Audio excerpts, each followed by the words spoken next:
line here for the A's. The front runners in the American League West right now 3 up on the Angels. Swung on, fly ball, deep right field. They've done it again.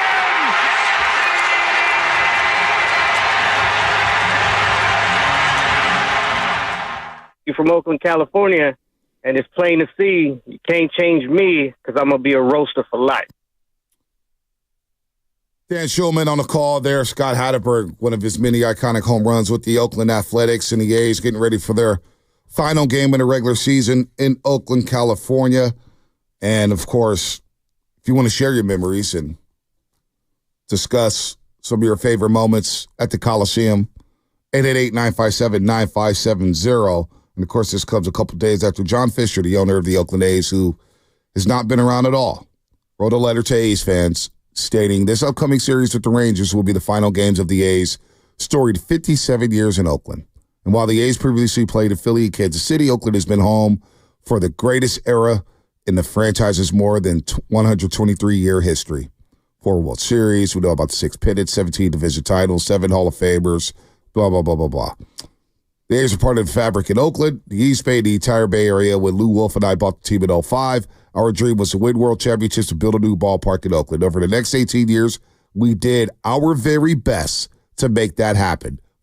We proposed and pursued 5 different locations in the Bay Area. Despite mutual and ongoing efforts to get a deal done for the Howard Terminal project, we came up short. Only in 2021, after 16 years of working exclusively on developing a home in the Bay Area, faced with a binding MLB agreement to find a new home by 2024, did we begin to explore taking the team to Las Vegas.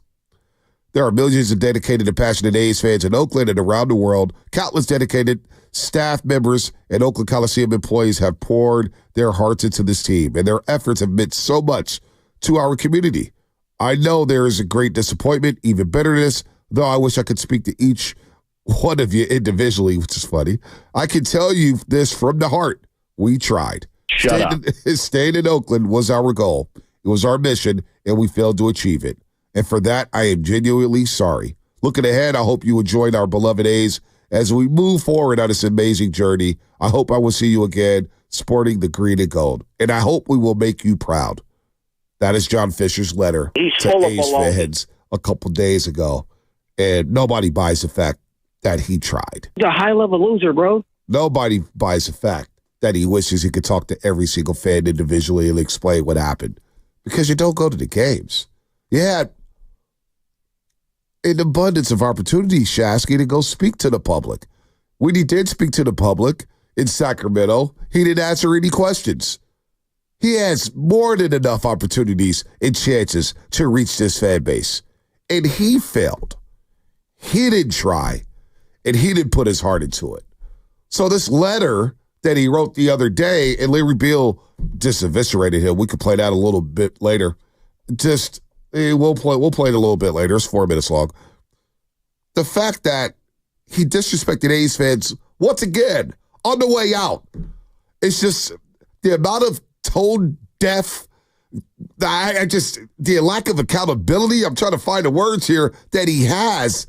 It's just appalling. It's actually amazing that he could actually put a letter out and believe this. Maybe he doesn't believe it. Maybe he's just trying to save face. I don't know. He doesn't care. I mean, he just doesn't care. I mean, the guy's a liar. And, what's interesting is, look, if you have one person who doesn't like you, that's one thing. If there are a bunch of people that don't like you, well, maybe the problem is you, right? And I look at his, trying to negotiate with Oakland.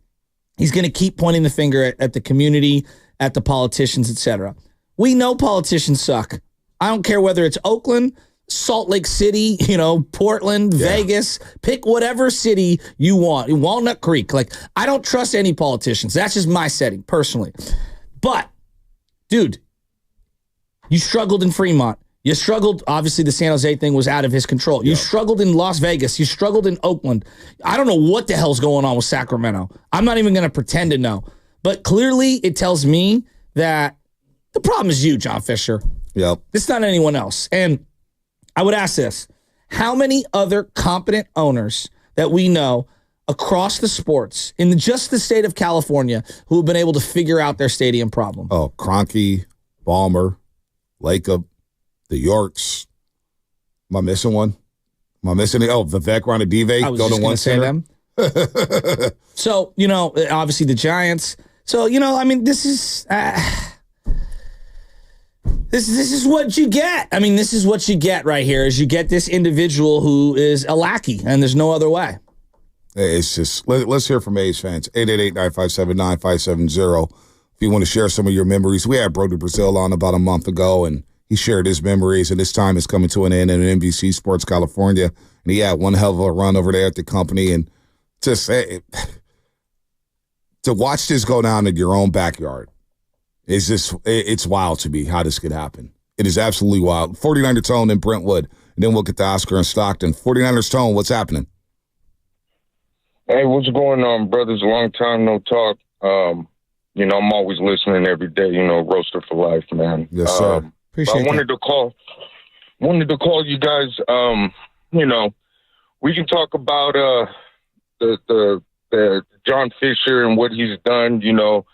Quadrupling my A's season tickets a couple years ago. Insult to the fan base trying to hand out replica Matt Olson jerseys after Olson was already gone. Just all kinds of stuff. I tell you this, though. I won't be there today. But I was there last Tuesday, and I'm sorry, man. Nah, go ahead. I got to take my daughter. I got to take my daughter, man, on Tuesday. And it's very emotional, I grew up at that Coliseum, I had great memories with my dad. And I got to take my daughter, she's 4, and she had a great time. And this is what he's doing to our community, man. We always been there to support, and this fan base has always got treated like dog, you know what. We always have. All the players that all the good players that had to go because we didn't pay them. I mean, we're talking about the biggest contract was Eric Chavez, and this was almost 20 years ago. He has never invested in this team. He has never wanted to keep a team here, treated the fans like crap, have quadruple season tickets, the cost of season tickets. My Niners season tickets was cheaper than my 24 game pack for 2 tickets for the A's. Wow. It went from $400 to $1,600. Wow. And that was after he got rid of everybody, after Chapman left, after Olsen left, and then wanted us to come in to sign up again early to give us a replica Olsen jersey after Olsen already left. Fisher is a pal. But I want today to be a remembrance of our home, of a great fan base. It might not be the biggest fan base, but it's a great fan base. And we have been there through thick and thin. And I want the memories out there for everybody to have the fond memories of, going there with their families. And I just appreciate you guys just giving us the airwaves to talk about this. And this is like a therapy for all of us. So shout out to all the A's fans. Shout out to the Roasters. I love you guys, Bonte, Shansky. I love you guys, man. And I'll call back and we'll get into the Niners. I got a lot of thoughts about that. But today, I want the A's fans to embrace the moment and just keep the fond memories going. And John Fisher, he can kiss. You know what? A hell of a call, 49er Tone. That was powerful. Hugging you, buddy. That was powerful. I mean, that. How do you I felt everything. I felt everything about that. I mean, somebody here on the YouTube chat, 49er Tone was just waxing poetic, and the guy took his daughter, and he can't even contain his emotions, man, thinking about it. And that's what's today's going to be about for a lot of those fans. And somebody mentioned that, boy, we don't even get a battle with a Bay. And I heard you guys as I was coming in, and, I heard Spinoni all hour. I never got to attend for whatever reason, I never attended a battle with a Bay in Oakland. I never did. It was kind of wild. Yeah, it's surprising, right? Just never did. But been to countless A's games over the years. But it is that battle with a Bay and having 2 teams in the Bay Area, there was pride there because when the A's did go to the playoffs, I know a lot of Giants fans like myself, we didn't root against the A's. We jumped on board. Hey, go win one. Go get that. Go beat the Yankees. Go beat the Twins. Go beat the Red Sox. I didn't have it in me when they did get eliminated from playoff runs over the last 20 years to be like, you're choked now. You may use it in back and forth trash talk in the barbershop or whatnot. But just not having that baseball team here, knowing that you're driving by the Coliseum and there's going to be nothing. Like, I take my daughter to Disney on Ice at Oracle Arena. And you park in that lot and you see what's around there. And it gets depressing every time I go. Yeah. I mean, it's just literally like signs are falling off, screws are popping out, rust is building all over the place. There's spider webs everywhere. It's like, man, what was the state-of-the-art facility for so long is now this just dump. It's just a dump. And they allowed it to happen. John Fisher allowed it to happen. So shout out to 49er Total Shasky. That was really, really powerful right there. Yeah, I was thinking about all their different playoff runs and all the different moments. And, you know, I walked into the studio today and Spadoni and I were talking and we we're just like, close your eyes and think about moments. And like one of the many moments that I think about is Josh Hamilton missing that ball. I'm like, Josh Hamilton was one of the best players on the planet, and the A's had this magic, and they caught them, and to have that happen in that situation on that day in the sun, and how beautiful the stadium looked, and how vibrant the crowd was, and how raucous it was, and it was like a perfect encapsulation of what could have been had they actually invested in everything, and no that particular run of Giants. I remember when they went up against the Twins and Zito had that monster playoff series, and it was like, as a Giants fan, I was like, I want Zito, because he was going to be a free agent. And I remember how awesome that team was that they knocked out the Minnesota Twins. They had Joe Mauer and Torrey Hunter, and I mean, that was a sick team, and the A's just dismantled them. Yep. No, they were sick.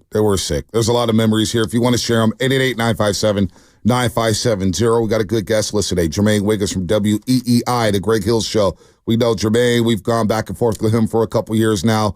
We'll discuss the Patriots with him, what they're looking like defensively, offensively. Matt Lively, who had a smashing debut on the Morning Roast a week ago. He'll join us here. He's going to bring the heat at 9:20. Jermaine Wiggins will be 8:30. Matt Lively, 9:20 on the River Islands guest line. And all guests on 95.7 The Game appear on the River Islands guest line. Is it a time for you to discover the islands? River Islands in Lathrop. Oscar and Stockton on the other side. And then we'll keep it moving here with the A's. If you want to share memories all throughout the day, go ahead.